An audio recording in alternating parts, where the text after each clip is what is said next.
Scott, a very big welcome to Aston Villa. How pleased are you to be here? Yeah, I'm very pleased to be here. It's a massive, massive club. History, tradition around the place is incredible. I'm just, I'm looking forward to playing football and just carrying on from where I left off at Brentford. So it's a pleasure to be here. The facilities are incredible. It's something I've never seen. I never even dreamed of training that every day, coming into work every day at a place like this. And I'm sure Villa Park's even better. So it's just an absolute pleasure to be here, and I can't wait to get going. And as you say, it's all moved very quickly. You moved here on transfer deadline day. Can you give us an insight into what that was like? Because I imagine it was a bit of a whirlwind. It's quite funny. It's you're sort of travelling up in a car, you've got the TV on, sort of, you're seeing everything happen, go through, and every now and again it'll pop up your story, and you sat there thinking like, it's weird, this is weird, and you got your agent and the other agent, they're on the phones constantly on the way up. So you sort of sat there in just silence looking around because they're busy doing other deals, and it is absolutely, the word is chaotic, I'd definitely describe it as. But Sky have made it into such a massive thing now, and it's something people look forward to now. But yeah, it's a chaotic day. But luckily, I knew where I was headed early on in the day, so it was quite relaxing. I can imagine some of them were quite stressful yesterday. Yeah, some of those that go through and you see them coming up at midnight and later, don't you, as long as the paperwork's got in. Now, Dean Smith, your old manager at Brentford, will obviously be very sad to see you go, but he's also a big Aston Villa fan. Yeah. Have you discussed the history and heritage and the club itself with him at all? No, I'm gonna give him a ring later. He rang me yesterday. We know he's a Villa fan. And he's a great, I love working for him. He's a great manager, great guy as well, and I was sad to leave for that reason. But he's a local boy, he's a Villa fan. And obviously I watched the game last night, he'd have took quite sort of a pleasure in beating Villa, but obviously at the same time he wouldn't, I don't think. But yeah, we know it's a massive club. I played here early in the season with Brentford, and just walking through the stadium and seeing the pictures on the wall, the trophies, you're aware of this club and the heritage, and I'm sure he'll pass on a few things later on when I speak to him. And of course, last season for Villa it was a very difficult season, suffered relegation from the Premier League, but now with our new owner and Steve Bruce as manager, there's a real aim to try and get back to the Premier League as quickly as possible. Now, I know you've said before that your target long term is to reach the Premier League and it's where you want to be, and was that a major draw in your decision to come here? Yeah, I remember doing an interview for the Brentford press a while ago and basically asking, would you leave? And my initial answer was no, I'd like to go, I wouldn't leave in the same league, and I think every player in the land should say similar things. You want to strive for the best. I want to play Premier League as soon as possible. I don't hide that fact. It's a short career, and for me, growing up, I'm a Manchester United fan, I'm a local boy, and I watch United win league titles year in, year out, and just to see everything around the Premier League, the players, the stadium, it's where you want to be. But the only one club that I would have signed for in the Championship was Aston Villa, but just for the fact that this is not a Championship club. They are in the Championship, you can't hide from that fact, and it's up to us as players, the new boys, the players that have got here, the manager, to get back up there. Because, like I said, I think this is one of the biggest clubs in the land. But yeah, my aim is to play Premier League as soon as possible, and I'm sure Aston Villa Football Club want to play Premier League again as soon as possible. So for me, it's a perfect match. Now, you've had a very interesting career today, slightly different to a lot of players, it's probably fair to say. You attended Salford College, went to Rochdale, then played in non-league for a few years before working your way back up. And I know when you were playing non-league football, you did various jobs, worked really hard in order to be able to obviously fund your football, etc. Would you say that that's made you even more determined to get to the top and carve a career in the game? Yeah, I had a conversation the other day with someone about it, and they were asking me, I just said, I play football for the fun of it. I enjoy football. I've never lost my love for the game of football, and I put that down to coming through the way I did. I've seen 9-to-5 jobs, 6-2 jobs, shift patterns, things like that. I've done that. And now to come in every day and play football, it's the best thing in the world for me. I would say, without a shadow of doubt, it's made me the person I am, because I don't take anything for granted. anywhere I go, you know, I went to Brentford and I was like, wow, this is an incredible place. You know, I went to Rochdale, I was like, wow, this is incredible. And then I've come here and it's a step on again, even, well, probably 2 or 3 steps on. So, yeah, it's just, I haven't lost the love for the game. It just got bigger and bigger. So, you know, I've not played as a kid and had it stamped out of me, you know, tactics and things like that. I played for the fun of the game till I was around 19, 20, and I still love the game. So it's helped me because, as I say, I play for the love of the game without a shadow of a doubt. Now I love every minute of playing football. And of course, your rise has led to inevitable and understandable comparisons with your former teammate, Jamie Vardy. Yeah. You both played for Stocksbridge Park Steels and FC Halifax and have a very similar journey when you trace it. In that spell out of professional football, when you were playing alongside Jamie, what was he like to play alongside at that particular time? To be fair, I mean, this was a period when I wasn't really interested in playing football. You know, I loved the game, but I wasn't interested in doing it. And it was just sort of someone who paid me money to basically go and play football. So I spent a lot of time sat in the stands or on the bench watching him, and he was, you know, I wouldn't have, no one before seen him doing what he's done, and I'm sure he'd be the first to say that. He's a great lad, he works hard and he's proven, but you knew he was better than everyone else. He was just too quick for everyone, and no one would have foreseen him doing what he's done, though. He really has surprised everyone by doing that, but you knew he was without shadow of a doubt Football League quality, without shadow of a doubt even at that time. But he's kicked on, and yeah, you just see how hard he works on the pitch, and he just doesn't stop running. And lo and behold, he's now a Premier League champion and playing in the Champions League, played for England, scored for England, played at European Championships. So it's testament to how he conducts himself off the field and what he does on it. And like I say, it's brilliant to watch people come from that to now go to that. It's incredible, really, and I hope for a long time he can stick there as long as he possibly can, because he deserves it. Absolutely, no one can ever take that achievement away from him or any of those players now, can they? Which is absolutely brilliant. And would you say that watching and playing with him at that time and seeing what he's achieved since has made your love of football flourish even more? I don't think it's necessarily down to that. Like, I mean, as I say, I don't make no mistake. I'm a big Man United fan. I've been spoiled over the years watching Man United. Maybe more so, we're getting back to the old days, but I've grew up watching some incredible players at Old Trafford, and that's more than anything inspires me. I mean, the manager here obviously plays for Man United, and my dad spends forever telling me about Eric Cantona, and just is an idol. I mean, it's people like that, you know, sort of the maverick players who do things out of the ordinary, and that's what makes me want to play football. And just, you know, there's nothing better than scoring a goal in front of your home fans, and that's another thing that makes me want to play football, because it's probably the best feeling in the world, I have to say. Now we've also got Albert Adoma here, who came up through the non-league scene. He was at Harrow Borough earlier on in his career. Conor Horahan, of course, racked up experience at Plymouth, then went to Barnsley, and of course he's now here too.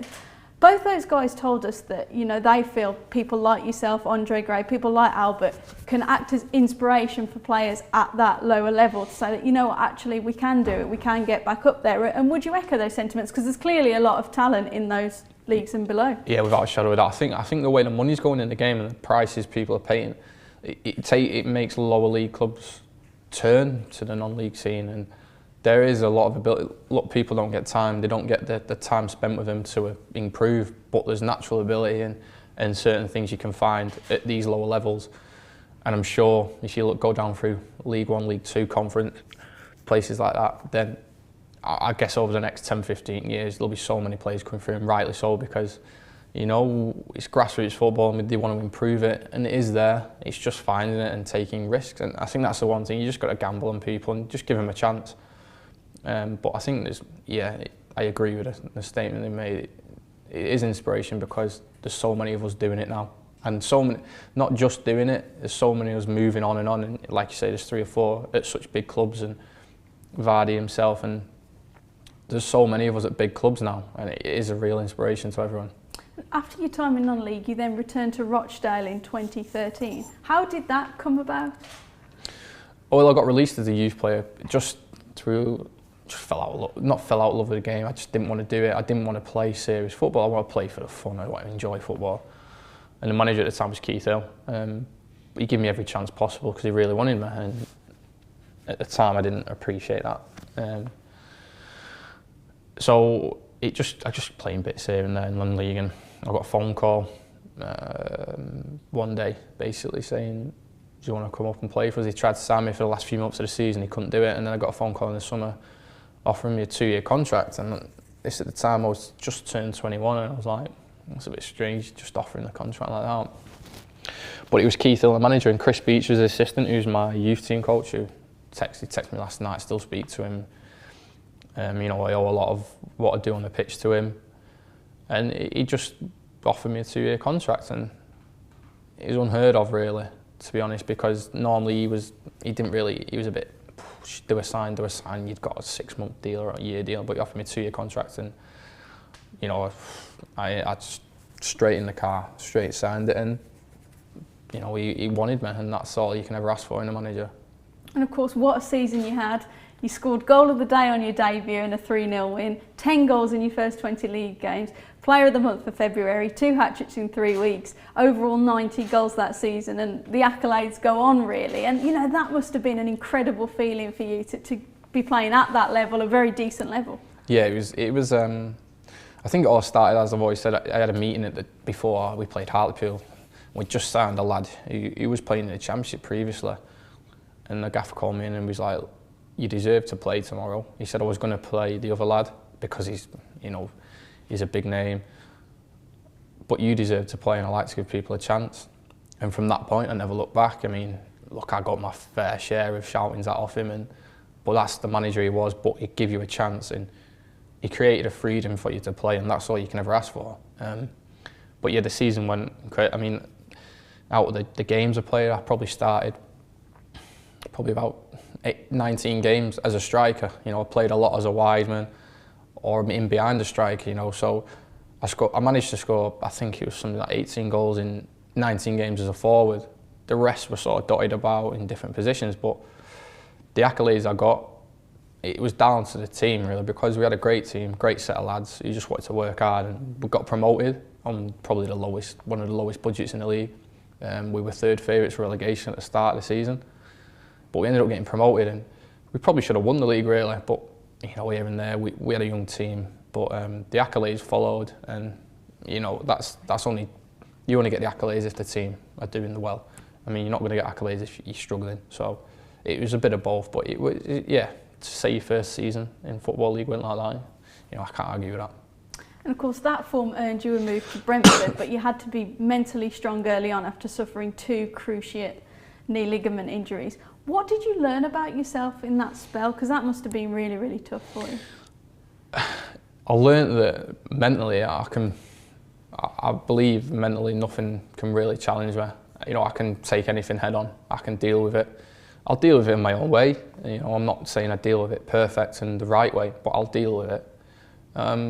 It makes you love playing football even more, and you see people training and you want to be out there with them. And I mean, it took me 21 months, probably out, injured, which is a long time. But I think when I came back from my injury, I hit the ground running because, you know, I waited so long, and I'm not the type just to sit there and feel down. You know, I'm still being paid. You've still got a duty to the club to come in and do your job as well as you can. And at that time, the job I could have done for the club was to try and get myself in the best possible shape for a return. So that's what I did, and you know, I spent long hours working at the club and the medical team. Incredible, you know, just incredible people. You know, they treated me so well. He did everything for me. But yeah, mentally, it's a challenge.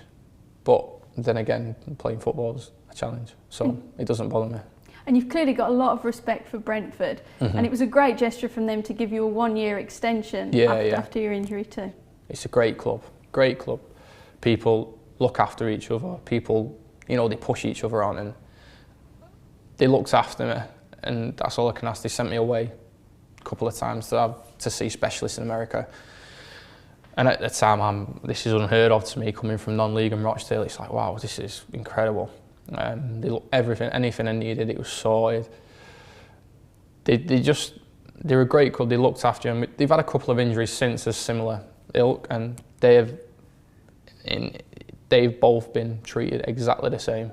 And I don't expect anything less. And they look after you, and that's all you can ever ask for. And they protect you.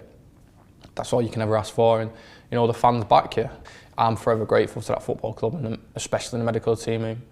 They've got my career back on track, and that's something I'll never forget. And I'll never forget Brentford as a club, because I'm wanting to go and play Premier League, Champions League, international football. That's what I want, and that's probably set me back up to do that at Brentford Football Club. So come 12, 13, 14 years time when I retire, Brentford Football Club will be one of the biggest points in my life because of what's happened. So I can only thank them, and what they did for me is it's just incredible. Just to back a player and just give him a bit of support, a bit of security, it means the world. And when you came back at the end of last season, you got 7 goals in your last 7 games. Your record this season speaks for itself. How confident are you feeling going into this new challenge? I'm very confident. That's one of my mental strengths. I'm not, it's not too confident. I just believe in what I do, and I'll never stop believing in what I do. Whatever happens, if something goes wrong, I'll believe in what I do. I mean, I've come back, I've scored 21 goals in the Championship, but I've probably only started 22 games. A lot of them have been substitute appearances. So, to say you've scored 21 goals in 20 odd games after being out for 2 years, I think that it's quite a good achievement, I'll be honest. But now I've got to take this to the next level now. And we're in football to take challenges on. This is a challenge, and I'm looking forward to taking it on. And if you come to this club, you score the goals and they get back up, you become, you're well thought of, shall we say, around these neck of the woods, and it's something I want to be. I want to be well thought of around here. I want to be someone who helps them get back up to where they belong and then stay there. That's more importantly. And every day lads in the change room, I'm sure, some big players in that changing room, and I'm looking forward to working with them. But it's all about being ready and doing your job, so that when you're called upon, you do your job. And I spent 2 years being ready for that 7 games. So that's why I believe that nothing phases me. I'm not scared of failure. It doesn't scare me at all. It just makes me want to play more football, score more goals, and do your job, basically. And just finally, you said earlier there's no better feeling than scoring in front of your own fans. How much are you looking forward to playing at Villa Park as an Aston Villa player?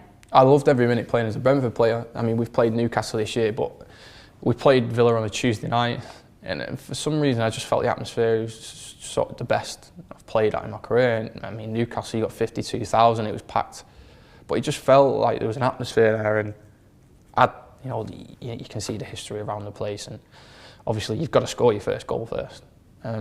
Hopefully I can get that as soon as possible and kick on. But yeah, I'm no disrespect, I've scored goals in front of 3,000 at Rochdale, 10,000 at Brentford. Scored at Newcastle, but it's not your home fans, and I'm sure to score in front of so many people at Villa Park, it'll be one of the best things I've done in my life, without a shadow of a doubt.